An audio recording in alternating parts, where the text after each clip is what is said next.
Bang Jai masih kokoh jadi tembok tak tergantikan di Sassuolo.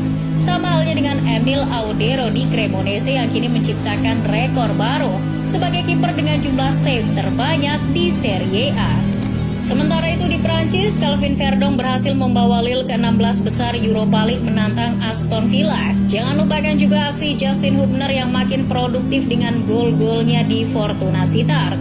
Begitupun di Bundesliga, kalian pasti akan sering melihat Kevin Dix muncul sebagai dewa penyelamat Gladbach dengan gol penaltinya. Memang kita patut berbangga melihat mereka makin bersinar, tapi bagi mereka yang memilih bertahan di Eropa bukannya tanpa resiko.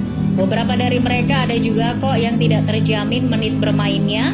Misal saja seperti Miliano Jonathans maupun Ole Romani. Miliano hingga pekan ke-25 Eredivisie nyatanya baru main 9 laga bersama Excelsior. Itu pun semuanya hanya jadi pemain pengganti. Ole juga mirip nasibnya.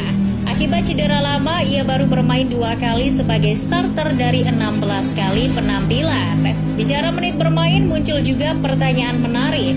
Apakah para diaspora yang mantap gabung klub Liga Indonesia juga akhirnya tidak mengalami masalah pada menit bermain?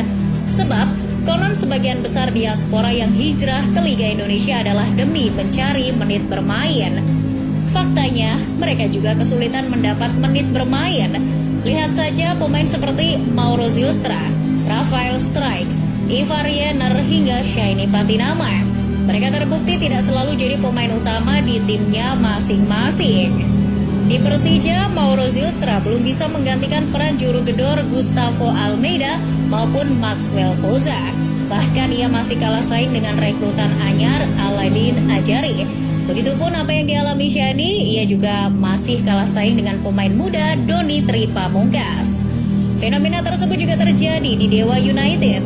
Rafael Struijk juga belum bisa jadi pilihan utama Jan Olderikering. Dari 14 kali bermain, 10-nya justru berasal dari bangku cadangan. Rekannya yang baru gabung, Ivar Jenner pun sama. Sejak gabung Dewa United, Ivar baru 2 kali main jadi starter. Dirinya bahkan sempat tidak masuk skuad di laga melawan Persita. Dari fakta tersebut membuktikan bahwa ternyata menit bermain mereka yang hijrah ke Liga Indonesia tidak sesuai yang diharapkan. Beda dengan diaspora yang memilih bertahan di Eropa.